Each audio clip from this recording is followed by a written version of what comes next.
Hello, everyone, and welcome back to another episode here at The Damage Report. It's just me watching our democracy crumble around us, ensconced in my big, abandoned, echoey, possibly haunted building. But today, we do have a special guest for you. Returning once again, the host of the Rashad Richey Morning Show, Rashad Richey.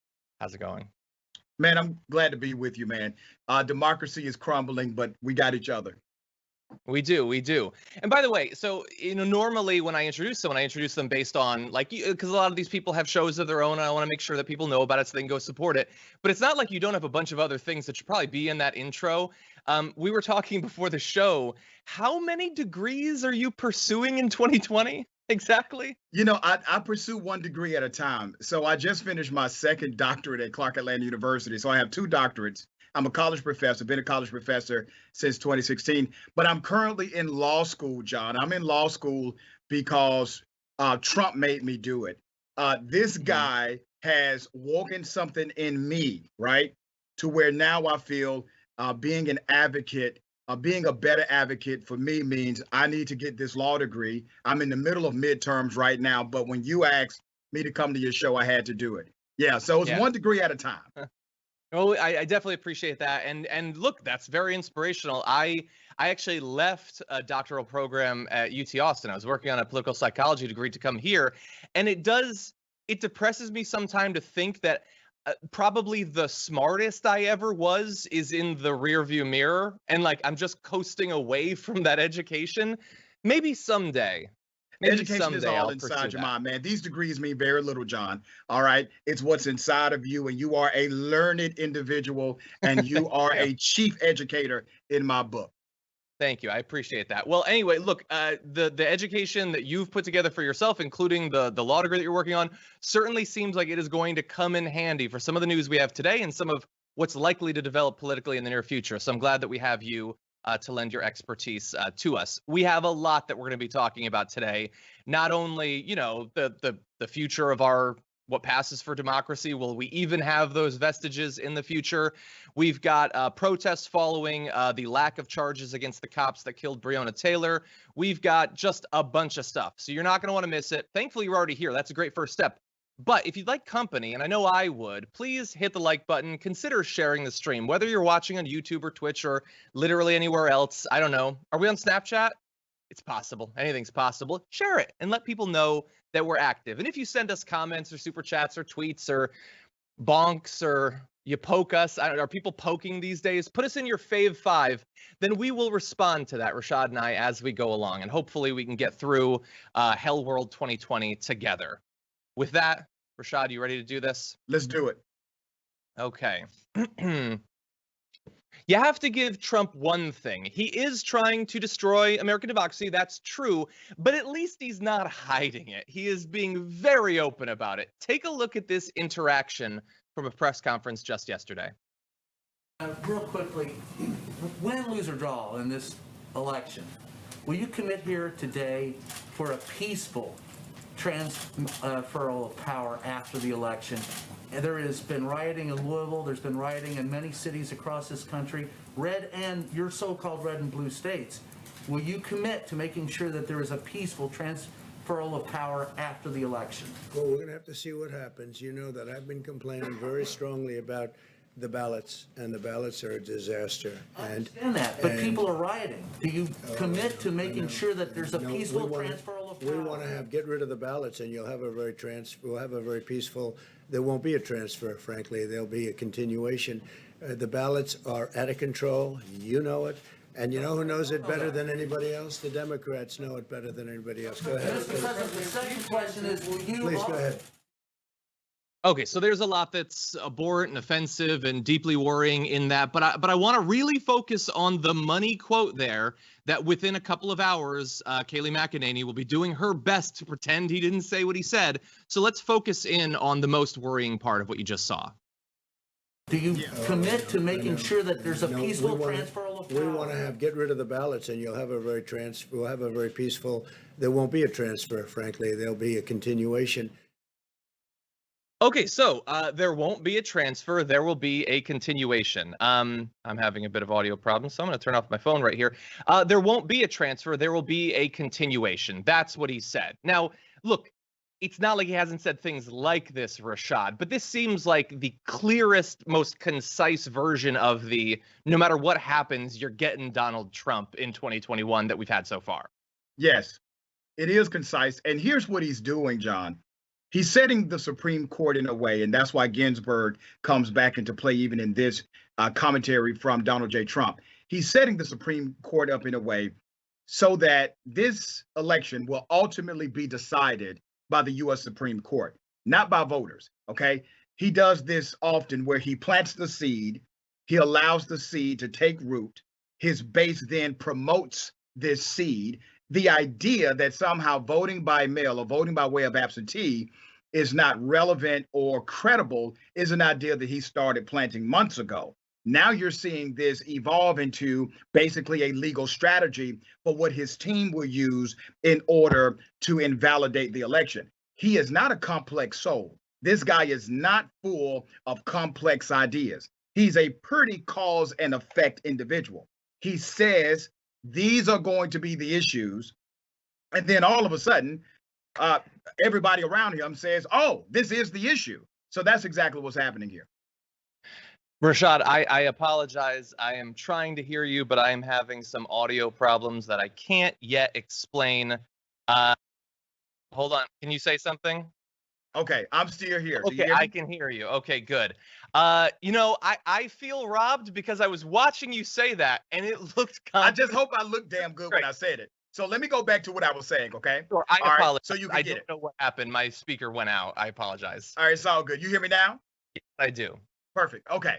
So Ginsburg plays into this because Donald J. Trump is setting up the U.S. Supreme Court to ultimately decide the presidential election. Okay. And he's going to claim that based on the rule of law, based on our democracy, the U.S. Supreme Court is the final word. And he will technically be true. But he is setting the entire stage for a victory by way of Supreme Court. Now, why is that important?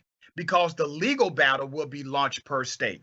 Each state will have a legal battle, and watch, these states will typically be swing states or states that are Republican, but he lost to Joe Biden. I do predict Joe Biden will win some purple and red states by way of total vote count. He is attempting to create the mindset to allow the Supreme Court, his justices that he chooses, to allow that to permeate not only to the audience of voters, but also give political safety to the Republican senators and the Supreme Court justices who may be willing to vote this guy back in. I think you are only like 155% right. So much so that I think, combined with what you just said and what I saw earlier today of Lindsey Graham, he was asked about this comment, and he sort of wormily said, no, we're going to have a peaceful transfer of power. The court will decide and we'll know. Wait, what are you talking about? This is America. The court doesn't decide who wins the election except in 2000. The people decide. No moving the goalpost to just it's inevitably going to get to the court, and so we're going to give him whoever he wants with a litmus test for giving him the election. No, we're not doing that. So there's two laws now for the 2020 election. The first is it's not election day, it's election week. Get ready, tell your friends, tell your neighbors. It's going to take a bit to know exactly what the returns were. We might be lucky and Joe Biden might blow them away, and so we might get it on the first day, but prep yourself for an extra day or two of count. That is not the apocalypse. That is not justification for Republicans stealing the election. It just might happen because it's 2020, we're in a pandemic and things are falling apart. And the second rule is the court is not going to decide who wins. It's the people. Now, I'm saying that more as a warning than an actual truth, because in the end, that's what they want to happen. They want it to be the court, but we need to insist that the people's vote is actually what counts. And that's going to play into one of the stories that we talk about a little bit later on. Really fast, it's just crazy that he said that there won't be a transfer, there will be a continuation because we're going to get rid of the mail-in ballots. And do you know what the next question to him was from another reporter? I don't know. It was some random thing, but it wasn't a follow-up about that. And indeed, no follow-up came. That room was filled to whatever, social distancing allows with professional journalists who are way better at this than me. And yet nobody thought, hey, wait a second. It sounds like you just said you're going to steal the election. Could we go back to that a little bit? And the it guy sounds who like a asked the plan. first question did. Oh, no, continue. Yeah, it sounds like a plan. I mean, the way he said it sounds as if they've already strategized exactly how this is going to work out. When you hear him say, yeah, so once we do this, then this is what's going to happen. It will be a continuance. That to me sounds like a strategy that you've already vetted and you have other people working on this program now for you. Yeah, 100%, 100%. And I also want to talk about, in the wake of the no transfer comment from Trump, that we can't be shocked by it because he's been saying that, but we do need to take it seriously, is that we need to understand that many people are not taking it seriously. This comment, or the fact that this is the 80th time he's publicly said that he plans to steal the election. There's a tweet out by Ben Shapiro earlier today that was like, well, he certainly shouldn't have said it, but let's be clear, the coup narrative is entirely made up by the media. Well, maybe not entirely. I mean, he did just say that he's not going to transfer power. That seems like maybe you should factor that in. And you have tweets like this. Now, look, I'm not one of the people that loves to just rag on Nate Silver constantly. I appreciate his analysis in some cases, even though I'm a progressive, so he hates my guts. But he tweeted this literally a couple of hours before Trump's comment, saying, it seems like the mood among some of the blue check marks here has drifted a bit too liberally from, quote, there's a plausible chance of some very bad outcomes, which is true, to, quote, Trump is for sure going to steal the election and you're all sheeple for thinking otherwise. But dude, 2 hours later, Trump said no transfer. Maybe listen to us. I'm not saying you're sheeple, and I don't say for sure, and I apologize for being a blue check mark, but maybe we should take this seriously. And maybe it would be a good thing if all of the most renowned, respected members of our political elite and media elite and, legal elite were to take this seriously and get ready for it, because it's going to be an exciting November in all the wrong ways. Yeah, I agree 100%. Is happening, John. You have individuals who are credible, they are smart, they are brilliant, but they have normalized the behavior of the president. They have become apologists to his extreme rhetoric. And every time they say, well, he didn't really mean that, and then he does the thing that they didn't think he would do, instead of checking him and bringing their party back into alignment with the platforms of the Republican agenda, instead of checking him, John, they decide to expand the moral compass, and they keep expanding the moral compass. And every time this guy does this to them, I'm talking about to the conservative brand, he takes away the soul of the Republican Party, if they ever had one. And at some point, you will be in a post-Trump era. And I'm talking about Republicans. You will be in a post-Trump era. However, because of what you allowed Trump to do to your brand, you will never live it down. It will take decades before people forgive you of this. This guy is not the people's champion. The vast majority of Americans never supported him in the first place. They absolutely don't support him now. You will not be on the right side of history. You're not even on the right side of the present. That's good. I like that. That's good. Yeah, you're totally right. So many people, they just don't get it. They still think that this is the 80s. They really do. They really do. I look at basically every Dem leader is like, if he does these unprecedented things, then he'll pay someday in an election, I guess. So I'm not going to do anything, but our voters maybe will make him pay. That's not going to save our democracy. It's just not going to. It's not just Trump, of course. In response to that unprecedented comment about the transfer of power, Republicans brush aside Trump's dismissal of a peaceful transfer. They're not worried about it. Oh, really? Is Mitch McConnell not worried about it? That's a shock. I might faint, actually. Hold on. No, I'm good. Okay. That was close. Here's the thing, man. The vast majority of people that do the sort of job that Rashad and I do, which at least in this, he has other jobs. This is the only thing I do, is that I open my mouth and I make noises at a mic. All we want is to be right or feel right. But I'm really not like that. I'm a political masochist. There's nothing I like more than being wrong. I wanted my predictions in 2016 to be wrong. It just didn't work out that way. I want these predictions about how the election is going to go to be wrong. But wanting it doesn't make it so. And you can't just say we're being hyperbolic. When Trump went to a rally and he said, I say we slow down the testing, and I freaked out. They freaked out not at Trump, but at people like me saying, oh, come on, it's just a rally. He's just saying that. And then they've manipulated the CDC in any number of different ways. They did actually reduce the testing for a significant period of time.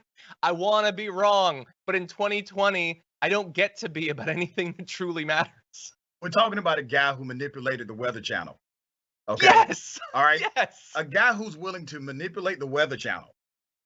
There is nothing this individual will not do to remain in power. To me, it is not a possibility that Trump will fight his electoral and popular vote defeat. It is not an if, it is not a possibility, it is a win. It is a at what point will his team start filing the lawsuits to kick this to the Supreme Court? 100%. I'm glad that you brought that up. We in our video intro to the show, we have our last bit of it. The last couple seconds of it is usually it's Trump doing something crazy, hugging the flag or something like that. And we've left it as him holding up the Sharpied weather map for a long time, because how do you beat that? Once you start Sharpieing a hurricane path, anything's up for grabs. Everything, man. And I mean that literally, right? You sat down and you drew on a scientific document in order to have the ability to say you're right when you were completely wrong about this group or this area having an impact from the storm. Yeah. First of all, who cares that you were possibly wrong about that detail that nobody in history would have remembered, except for the fact you popped out a Sharpie in order to lie, right? And he didn't even choose the same color Sharpie. I know, man. Big You're not even Sharpie good sniffing idiot. Listen, God. Call me old school, but I'm waiting, John, to get back to the day when a politician lies to me and I believe it. You understand what I mean? We have long gone from those days. There is no ambiguity anymore about the lie. And I get calls all the time from conservatives, Republicans, Trump supporters who call my show. And if you get them in the right debate, John, they will admit they know Trump lies. And then they will say, but this, right? That's the problem. Yeah, I think a lot of Americans have been sniffing that Sharpie. And unfortunately, there's no putting the cap back on that. That's what I worry about. Okay, before we move to other news, and there's a lot of other news, I want to read some super chats. First out the gate today was Kenny from Philly, who says, let's get ready to rumble with Dragon Daddy, our Captain America of TYT. Please don't. When I have respectable guests, you can't type that, because then I got to read it. Anyway, okay. Rob Shively says, it's hard to pretend things are okay when it's clear my black life would be worth less than the bullets that would miss me. 100%. And we're going to be talking about the story that I'm sure inspired that comment a little bit later on. Kevin said, please read my chat comment. I can't afford enough characters using super chat. Well, you know what, Kevin? I am going to do that for you. It took a while, but I went through the chat and I collected all of your comments. So Kevin says, if Trump is setting his people to attempt to vote multiple times, setting the mail system up to fail, attacking mail-in voting is fraudulent, encouraging voter suppression, and now Bannon is encouraging people to become poll workers and dispute every mail-in ballot, in addition to stacking the judicial system and Senate with diehard loyalists, how can we not expect a stolen election and be able to hope that the people that should do their job to end it? This is scary AF, 100%. And that's the thing. There are these sort of very overt ways that they might try to steal it. Republican legislatures, which we'll get to, overturning the vote, the court doing it. But then there's all the ways behind the scenes that we've been talking about that we have to be equally worried about. Alexi, thank you for your super chat. Franklin as well. Appreciate that. Let's see. Kai Allen says, thank you for your fierce and intellectual advocacy for all of us, Dr. Richey, future attorney. Nice. Thank you. Nice. Okay, with that, let's jump into our next story because we've got a little bit more to make you worry about the future of our democracy coming up. Trump is getting ready to potentially dispute the outcome of the election via the Supreme Court, but that is not the only iron he has in this fascist. You also have what was revealed by great reporting done by The Atlantic, with The Atlantic's Barton Gellman reporting that the Trump campaign has been discussing, quote, contingency plans to bypass the election results and appoint local electors in battleground states where Republicans hold the legislative majority. Citing the president's baseless claims of fraud, Team Trump could ask GOP-controlled state governments to choose electors, completely ignoring an unfavorable or uncertain popular vote, state and national Republican sources told Gelman. A Trump campaign legal advisor said to The Atlantic, the state legislatures will say, all right, we've been given this constitutional power. We don't think the results of our own state are accurate, so here's our slate of electors that we think properly reflects the results of our state. We've got more, but they are openly discussing this with journalists that hypothetically, if one of these battleground states, many of which, by the way, do have Republican state legislators, most of them have Republicans in control of both houses of the state legislature, that they could say, hey, you know, something mail-in ballots, it's probably inaccurate. So we're going to choose what we think the results should have been. And if you think that won't favor the Republicans, you've been sniffing that Sharpie too. So I know that this is sort of new reporting, Rashad, but how concerned are you about this as a potential strategy going forward?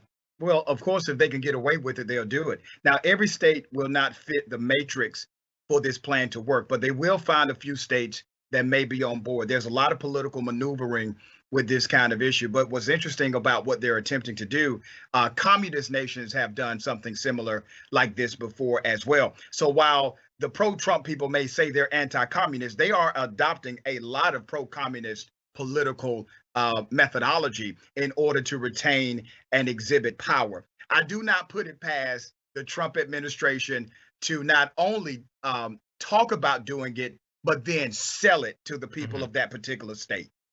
Yeah, 100%. And look, I don't know how likely this is. I'm looking as an outsider.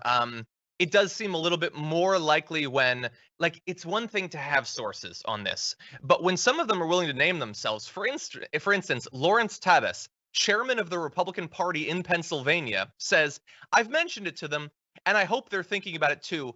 It is one of the available legal options set forth in the Constitution. That's Pennsylvania. That's one of the, it's like there's a 30% chance, a 31% chance that will be the tip over state for a Biden win.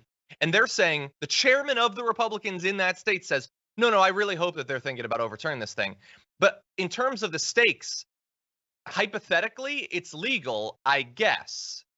But what is a democracy if you can do that? If you just say, oh, yeah, no, we had an election and we need one state to flip the way we want, so we're just going to do whatever we want. I get that maybe I could be hyperbolic. Maybe I'm in a bubble. Feel free to let me know. But it doesn't seem hyperbolic to say that we don't have a democracy at that point, that it is just up to one party to choose how long they'd like to stay in power. And John, I would argue, have we ever truly had a democracy as it relates to the presidential election? We have had this antiquated electoral college system, a slave era system meant to empower southern states to give them more influence over national politics because they owned slaves. So the slave was counted, but was not counted at the same time. That was the genesis of our electoral college system. The problem that we face, what Trump is now exposing, is that our democracy has been flimsy since day one. But we've had, relatively decent individuals who were not willing to take the democracy all the way to this point. As you said, John, the strategy and the implication is actually technically legal, even though it violates every sentiment we know and understand about democracy. So shame on us as a nation for keeping around these laws with the expressed intent of doing one thing, and that is at some point to limit the impact of the voter. Yeah, and I'm glad that you acknowledged, like, we have had people that were good enough. Obviously, in a lot of ways, many of our political leaders have been absolute monsters, horrific monsters. We won't be taught that in school, but they've been monsters. Trail of Tears, Jim Crow, everything. But they have respected the norms. And that's all a lot of it is. It's norms. I mean, everything from the filibuster to this, to not doing this, that I guess along the way they could have done it. They haven't done most of these things. Well, most of them were institutionalists. Most of them were institutionalists. They could be wrong with politics. Many of them were racist and bigoted and sexist and everything else, but they were institutionalists where they did not feel as if violating the essence of that institution was appropriate. Now you're getting into a phase in politics where individuals are more Trumpist than institutionalists. So Trump is creating a new doctrine of political reality in America. Yeah, you're 100% right. That's one of the things that makes it scariest. It's not it's how far are they willing to take this? And we have to believe pretty far. Actually, I want to turn to one example of that. So one of the things that I've said for a bit is that, well, not just me, let's be fair, a lot of people are concerned about this, is that one strategy for Trump going forward is we know there's going to be this disparity between the sorts of voters that vote day of and the sorts of voters who voted by mail. And we know that one sort of vote is going to be tallied quicker than others. We don't know for sure how significant this will be, but there is the possibility that many votes won't be counted until a day or two or possibly longer after the election. And in some places, that might be enough to switch day of results that favor the Republicans to final count results that favor the Democrats once every vote is counted. It's what's being termed the red mirage. The idea short term that Republicans have won, but only because we haven't counted all the votes. Now, a lot of people are worried that Trump will simply say night of, this is what we're going with. I'm bringing it to the Supreme Court. Stop the counting, forget the mail-in ballots, do it day of. This, however, the possibility that he would do that, I have to apologize to the audience. I've been treating it as kind of still a hypothetical that he would do this. And I forgot one of the fundamental rules of American politics, and that is there is always a tweet. Because I had missed this. Back in November of 2018, Trump tweeted in regards to the gubernatorial election in Florida, the Florida election should be called in favor of Rick Scott and Ron DeSantis, in that large numbers of new ballots showed up out of nowhere, and many ballots are missing or forged. That's misinformation, but he just puts it in there. An honest vote count is no longer possible. Ballots massively infected must go with election night. He did it. He did it 2 years ago. So is it really crazy to think that he might do it to protect his own seat in November? Not at all. He's giving you the laid out strategy. I'm telling people now, and I've changed my mind on this, John, because I was on the bandwagon of vote absentee, vote by mail. I'm no longer telling my radio audience that. I'm telling my radio audience, if you can, put on your mask and go to a voting precinct. I'm saying that because it is obvious to me that this president is going to utilize the difference in voting to try and legally invalidate the election. That is the plan. I think the tier 1 lawsuit, the first lawsuit that you will see, is going to be the lawsuit to invalidate votes that come in 3 days after the election. As you know, there's a federal court ruling that says if you put your ballot in the mail and it gets to the precinct up to 3 days after the election, that vote can be counted. I think that will be the first challenge. I think the second challenge will be ballots that were sent to individuals without their request. We have a county right here in Metro Atlanta, DeKalb County. They didn't wait for you to say, hey, send me a ballot. They said, we're sending every single registered voter a ballot, period. If you're in our system, you get a ballot. You don't have to request it. Well, the Secretary of State in Georgia immediately came after the CEO of that county, okay? Because he says this is going to create massive voter fraud. Once again, creating the narrative to invalidate those votes. Yeah, you're 100% right.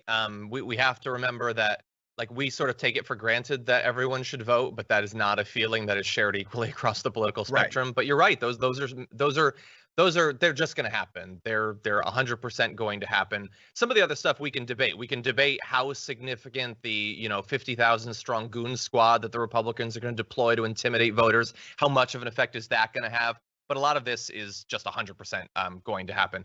And literally, as I said that, I read a comment from Malcolm that says, "John, you say 100% a lot." Yeah, I do. But if it's 100, it's 100, John. Yeah, exactly. But you could not be more right. So just bear in mind, he's already said it, and he said it to protect someone else. He has no real empathy for anyone else. It's all reserved for him. So he will do anything to protect himself. Now, one other aspect of this that I do want to talk about, I want to talk about Mitt Romney, because I haven't gotten a chance to talk with Rashad yet about the fact that Mitt came out and said, I'm not going to be that third Republican vote against putting a replacement for RBG in place. Again, reminder, 3 wouldn't even be enough to stop it anyway, but he could have been that Republican senator that he implied he would be, the one who's willing to go against Donald Trump. When you saw that he had come out and said that he would vote to confirm a new justice, were you at all surprised by that? Not really. I was hoping that he would stick to his guns, not because of the vote. I think he would agree with the Supreme Court nominee, but because of the process. Remember, Lindsey Graham and other Republicans changed the rules back in 2016, right? They said, here are the new rules. And these new rules said that an election year president cannot get a hearing on a Supreme Court nominee. And then they said, use our words against us. If there's a Republican president and it's an election year, use our words against us. But these are the new rules. And Mitt Romney was cool with those new rules, right? He supported those new rules. I was hoping, based on that intellectual integrity alone, that he would say, I may actually support the nominee based on my conservative values, but because of what we did in 2016, I will reserve my vote until after the election. He didn't do that. He went ahead and he surprised a lot of people, but I knew it was there's still political play inside of this guy. Yeah, you're 100% right. Yeah, there was a chance. I think it was like 20%, maybe. Yeah. But here's the thing. So Mitt Romney, who just a couple of days ago, here's the update for you, and it's going to make him look great. So just a couple of days ago, he said, I know what we said about the court and everything, but like, I really want a Supreme Court justice, so we're going to take one, and I'm going to give Trump that justice. After the no peaceful transfer comment from Trump, this is what Mitt Romney decided to tweet. Fundamental to democracy is the peaceful transition of power. Without that, there is Belarus. Any suggestion that a president might not respect this constitutional guarantee is both unthinkable and unacceptable. And if he tries to get the court to give him the election, I will give him whatever justice he wants to make sure that happens. That is right. That's what he's doing. That's basically what he's saying, right? Yeah. He's saying this president is going to steal this thing, and that's unacceptable. So unacceptable that I can't wait to give him a justice who he is definitely interviewing for that. Yeah. Mitt needs Mitt needs to find himself. Okay. He really needs to find himself. Obviously, his colleagues, the vast majority of them, they are all gone. I mean, they're just out there. They are on the Trump you know what. Okay.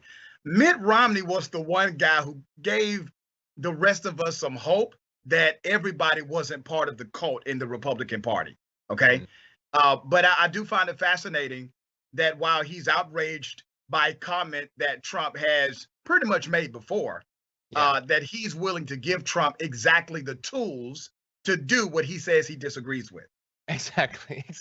It's like, the idea that Trump could stand on Fifth Avenue and shoot someone is an appalling comment. Hold on, let me quit. Let me finish loading this. Here, Trump. Here, take this gun. Exactly right. That's what he's doing. And I get it. I agree with you. He does need to find himself. I don't want us to have to be a part of it. He should go eat, pray, love in some other country and leave U.S. government because he's a waste of space. Yeah. Anyway, before we move on to other news, let's see what's going on in the audience. I just saw a super chat come in from Adrian Levixen Noir, who says, Dr. Rashad Richey is my new fave. John, you're pretty cool too. But not the fave, apparently. Apparently that's already been taken. Well, for now. For now, we'll see.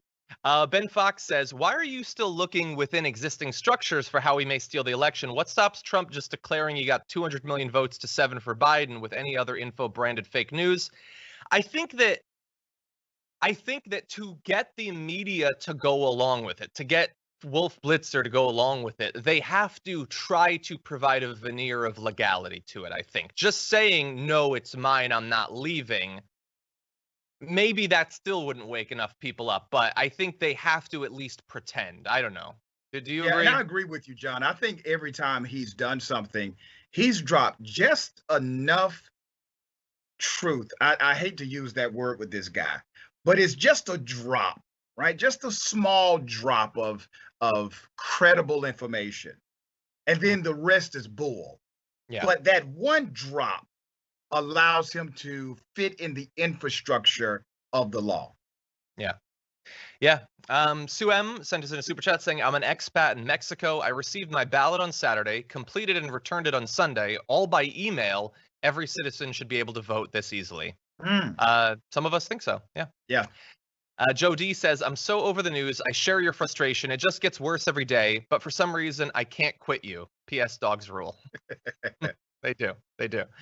Okay, so over on Twitch, Obi-Mom Kenobi has gifted a tier 1 sub. Thank you, Obi-Mom Kenobi, for doing that. Nordlicht says, good evening, Dragon Squad from Germany. Hello to Germany. Let's see. Born Beauty Starwatch says, hey, Rashad. Morphelin says, I love Rashad. I love you. Panhandles Messiah says, welcome back, Rashad. Let's see. Okay. Octo Squiddy says, I like how John's Nate Silver had a bit of his Trump impression in there. I wasn't sold, though, until Sheeple. Yeah, well, I don't do Nate Silver enough to have an impression, really. I need you to do that Trump impression again, man. Well, I'm sure we'll get to it. Okay, it's got to be coming up. Yeah, I don't know what Nate Silver actually sounds like. And I know that he hates us at TYT. I don't actually hate him. I just think some of his takes with the left are abhorrent. But anyway. Okay. Unfortunately, the fun time, at least for a bit, has come to an end because we come to, all the democracy stuff is really dark, but this is something. This is really something. Let's talk about it. Yesterday, live during the show, we got an initial indication that there had been some kind of charge in the killing of Breonna Taylor. I foolishly, naively thought that it was an incredibly light charge, but that I thought it was still a charge that had something to do with her killing. And I was, of course, in hindsight, wrong.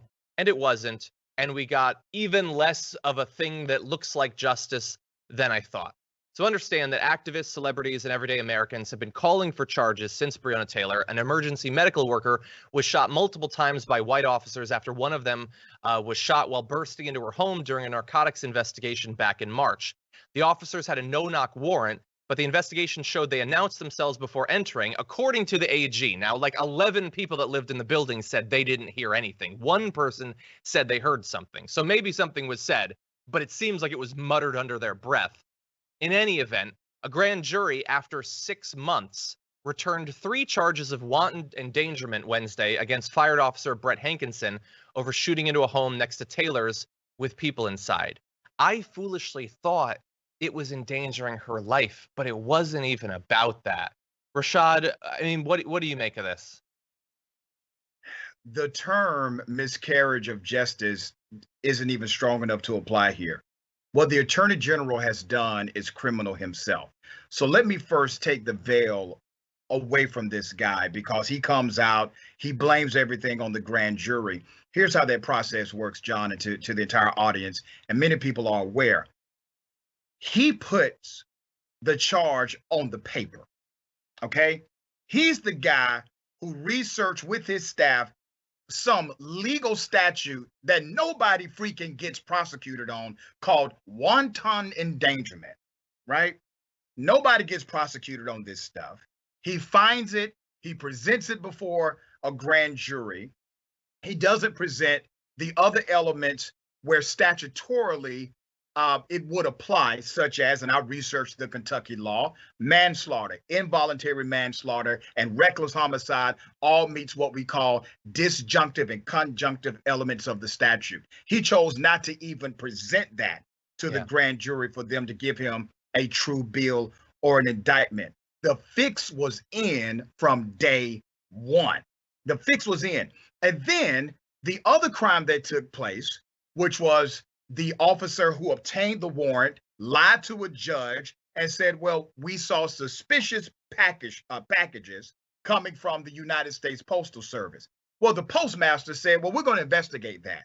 They did their investigation, a federal investigation, and they said, no suspicious packages whatsoever. Now that's being investigated. But what did this spineless AG do? Instead of using his jurisdictional authority and investigating that potential crime, he hands it over to the FBI, right? Because he doesn't want to actually prosecute cops, period. And this whole wanton endangerment thing, it's what I call a de facto misdemeanor. The reason why I call it a de facto misdemeanor, even though it's a Class D felony, is because the minimum sentence is 1 year. And that 1 year can be 1 year probation. You know what you get 1 year probation for, John? For a city code violation of your commercial property, for speeding, and you can't pay the speeding ticket right away. They will give you 1 year probation to do that. So this is a de facto misdemeanor, and I promise you, whoever sentences this guy, if he even gets convicted, will give him the light end of that sentence. You know, I again, as I alluded to at the beginning of the show, I'm glad that we have you on because you not only understand this, but you can communicate it far better than I can. Everybody needs to understand everything that you said there is accurate. I would argue that strategy that was pursued by the AG is why the AG was involved in it. And look, you laid out all of the ways that it was sort of purposefully designed to fail or to succeed in getting this particular charge. Trump was asked about this yesterday, and he called the AG brilliant. To give you an idea of what we should think of this, Trump loved it. So a little bit more detail. The counts pertain to Hankinson, one of the 3 officers, allegedly firing blindly through a door and window with bullets entering an adjacent apartment where a pregnant woman, a man, and a child were home, according to the state attorney general. As I said on the main show yesterday, Hankinson's mistake in this case was firing near someone and not killing them, because that gets you a worse charge as a cop than actually killing someone, apparently. He should have killed everyone in the apartment, then he'd walk free. The 2 other cops, Mattingly and Cosgrove, will face no charges whatsoever. No charges. They were justified in their use of force because Taylor's boyfriend fired at officers first. And as friend of the show, Jordan Ewell, pointed out, Breonna Taylor's neighbor's walls got more justice than Breonna Taylor herself. Isn't that something? Yeah. And let me say this about, everybody saying, well, the officers were fired upon, so they have the right to fire back. That's a legal defense theory. That is a theory of the defense, meaning if you meet the qualification for violating the statute, we get that you say you had an excuse for violating the statute, but let's argue that in the court of law. So we're not citing doctrine here. We're not citing statute. We're talking about a theory of defense, as if the prosecution is supposed to somehow be your defense attorney at the same time. This is not how it works for regular citizens. John, do you know how many regular citizens have committed a crime and they believe there's a justification for that crime and the prosecution doesn't care? Here's the other thing. When you present to the grand jury as a prosecutor, you don't have to present an adversarial case. It's not an adversarial procedure. It's just what you want them to know about. I spoke earlier today on my show with the former DA, the elected district attorney of DeKalb County, one of the great prosecutorial minds of this state. He's now a legal defense attorney. And he laid out how basically the AG has the ability to put on stand the one person who said, oh, yeah, absolutely, I heard the police, and then not put on stand the 11 who said, I heard nobody at all. You don't have to present a case of every part in a grand jury proceeding. This AG and his team decided to present a case that was favorable to one element of the statute, and that's this endangerment bull. Yeah, 100%. And the thing is, like, it's amazing how your Second Amendment rights, which for many right-wingers is the most important right. It's basically, you can get rid of the rest of the Bill of Rights. Doesn't matter. You got the second. It's always been to protect you against this out-of-control government. Protect your home, protect your property, protect your family. You're supposed to be able to do that. But it always seems super contingent on what race you are. So for any other right-winger, if somebody began battering down their door to break in and possibly kill their family, they would begin spraying the windows with their AK-47. But in this case, firing a shot is a death sentence, right? Because they ended up being black, of course. When you defend yourself, stand your ground only applies if you are at least as pale as me. That is very clear nationally. We understand that.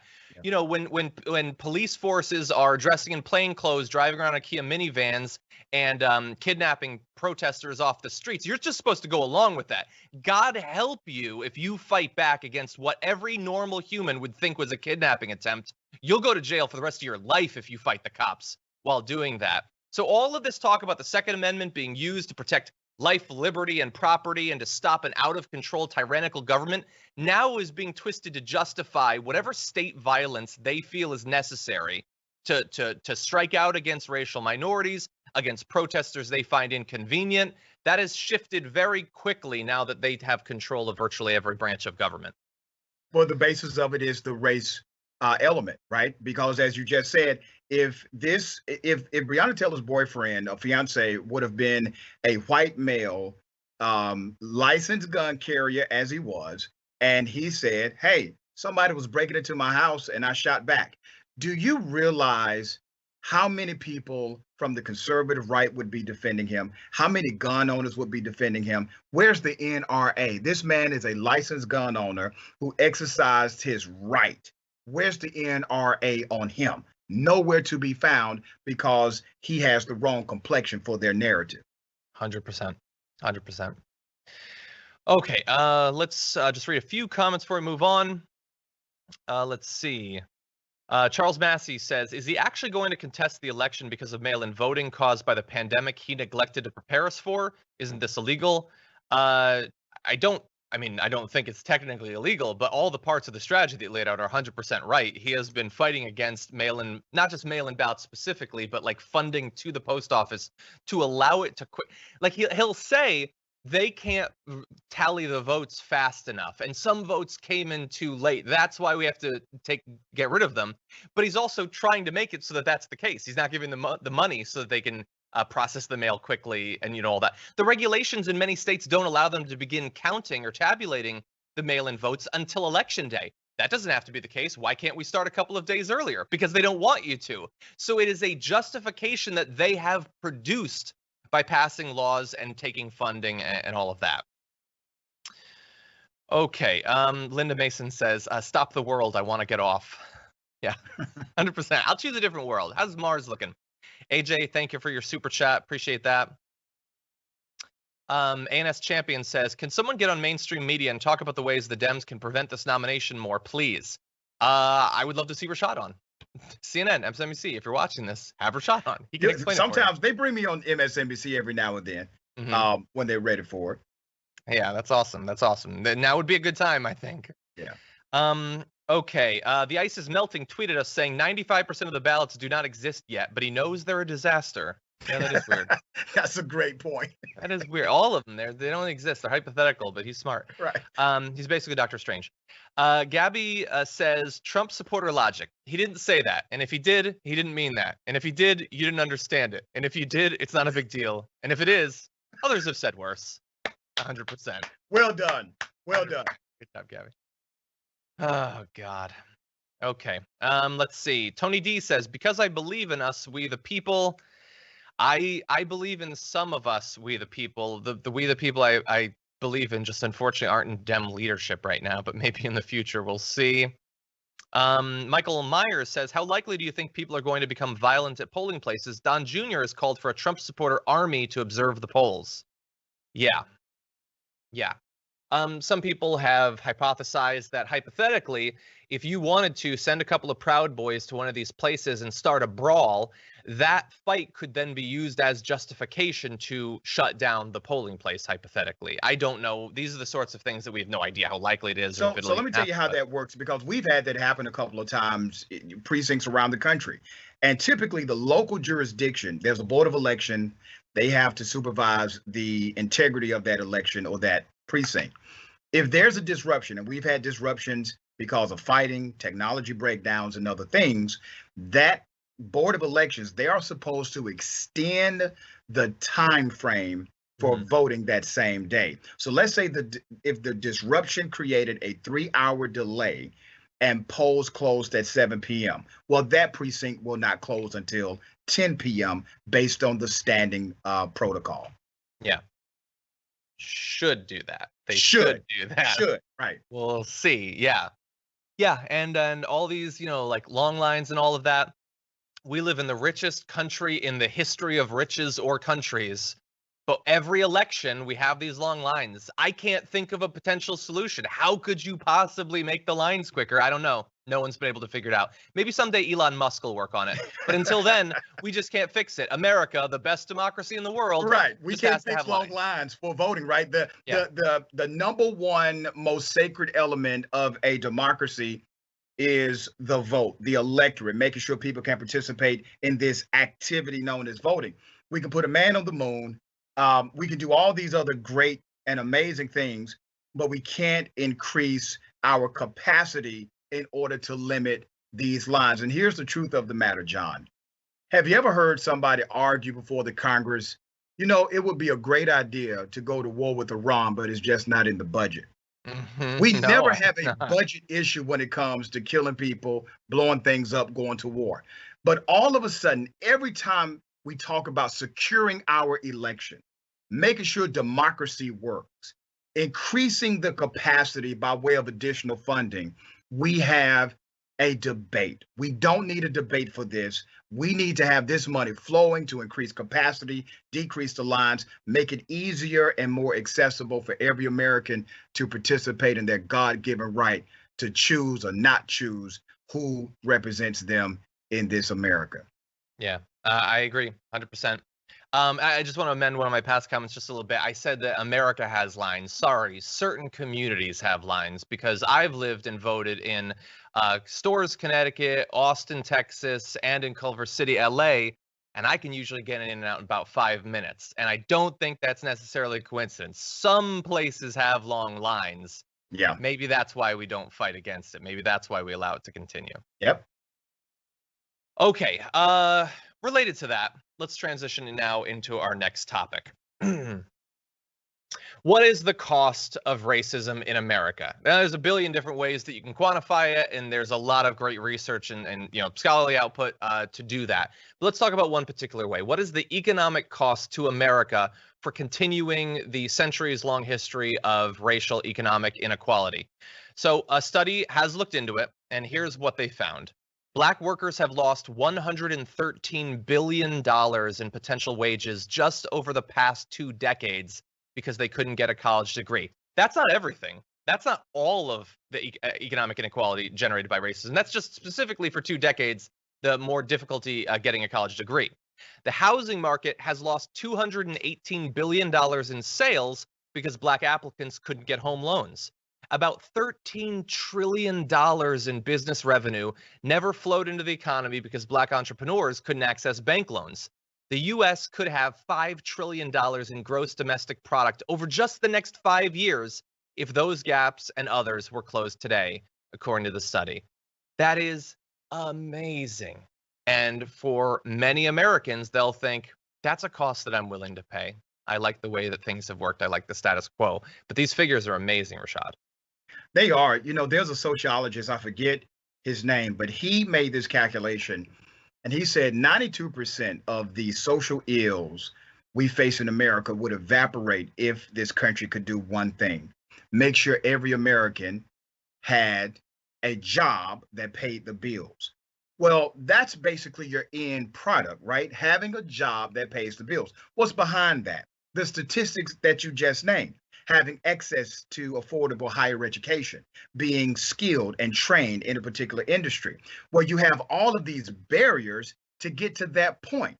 Yep. And then in the process of you getting to this point of higher education, being trained, you're spending money, you're taking out loans, and you're getting degreed in areas that don't want to hire you. And so you're taking other jobs. Now you fall behind on paying back your student loan.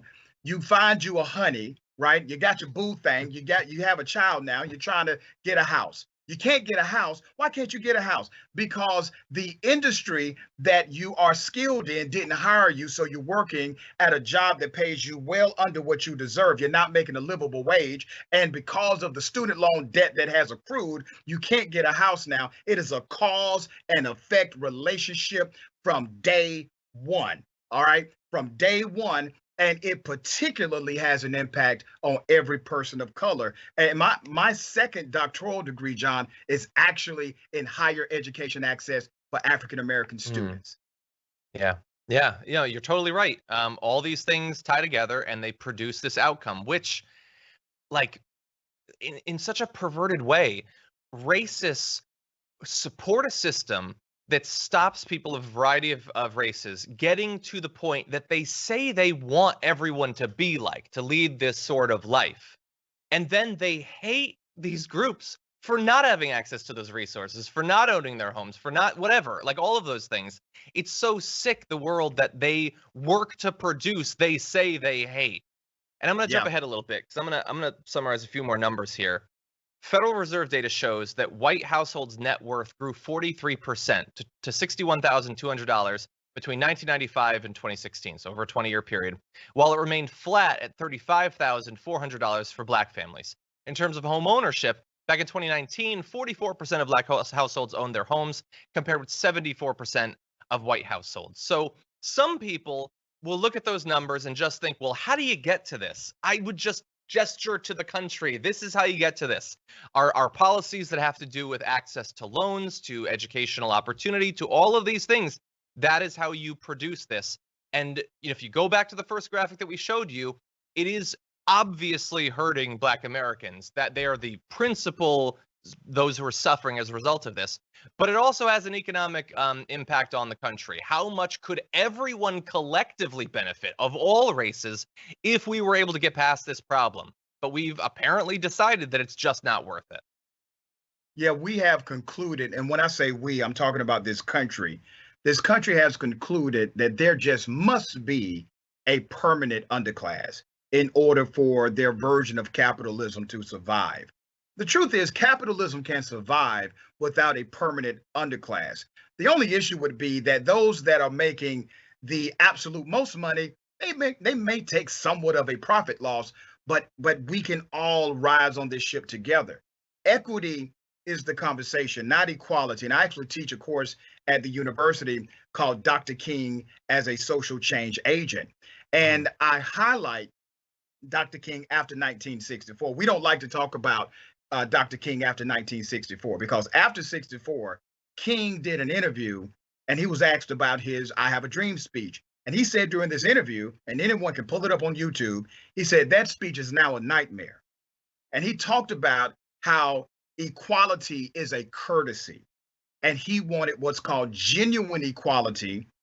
And he gave an example. He said, it's one thing to sit where you want to sit at a restaurant. It's another thing to own the restaurant. He was talking about equitable principles. That's why the Fair Housing Act was such a big deal. That was about equitable principles and having a piece of the American pie beyond just the courtesy. And let's talk about, just for a moment, the entire issue of the Civil Rights Act,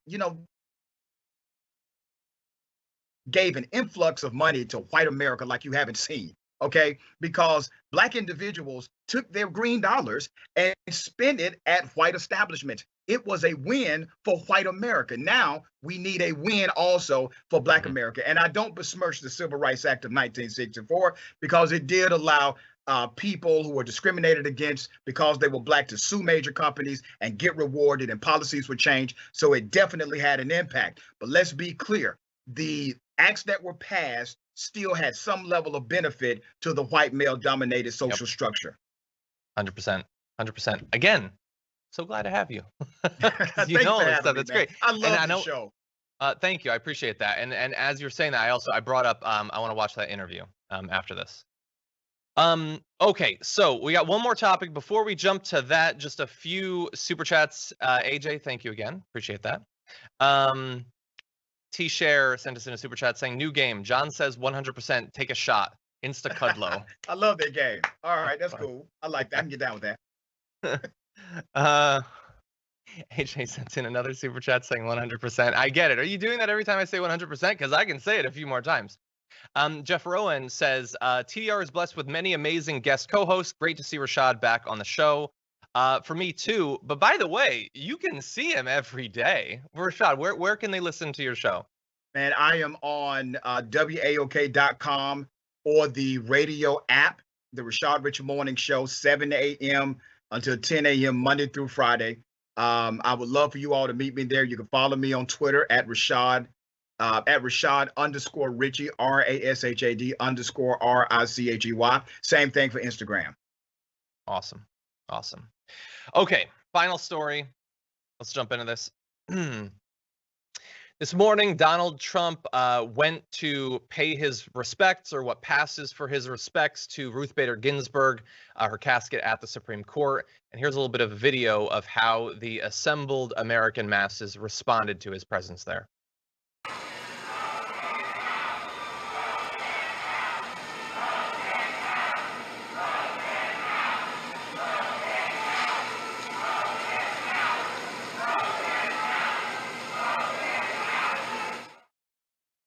Yeah, so after a few seconds of those protesters, they decided to leave. They shouted, "Vote him out." They also shouted, "Respect her wish," or sorry, "Honor her wish," because Ruth Bader Ginsburg's daughter says that her dying wish was to not be replaced by Donald Trump.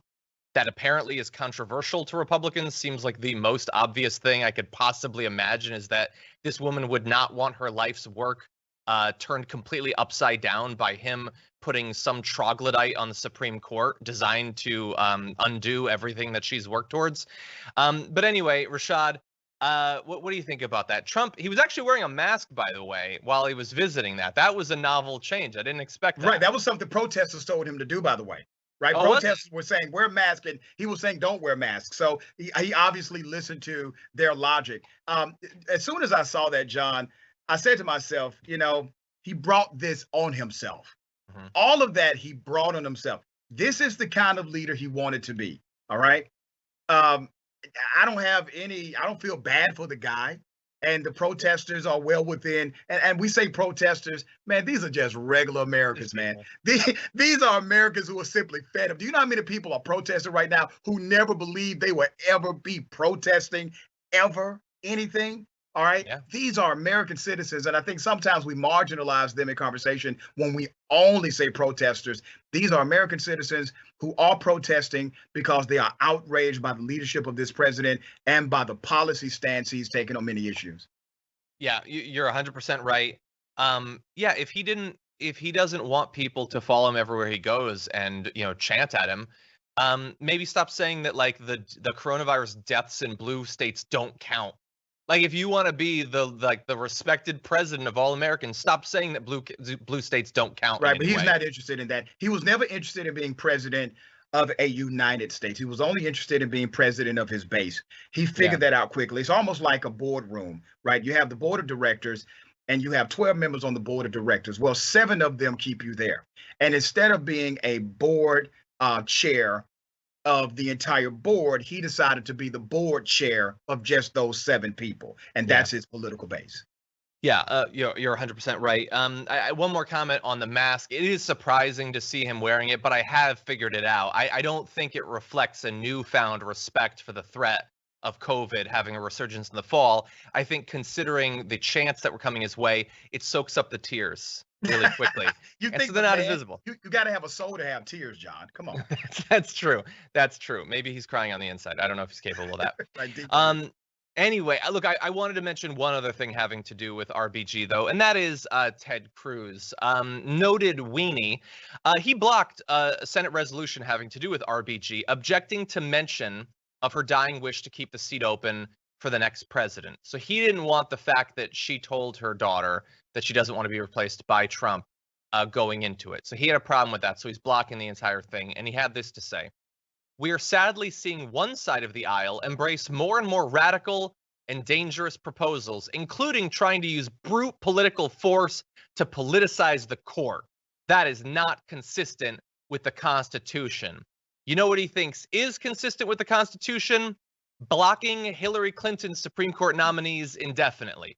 Literally forever. That's what he said before the election.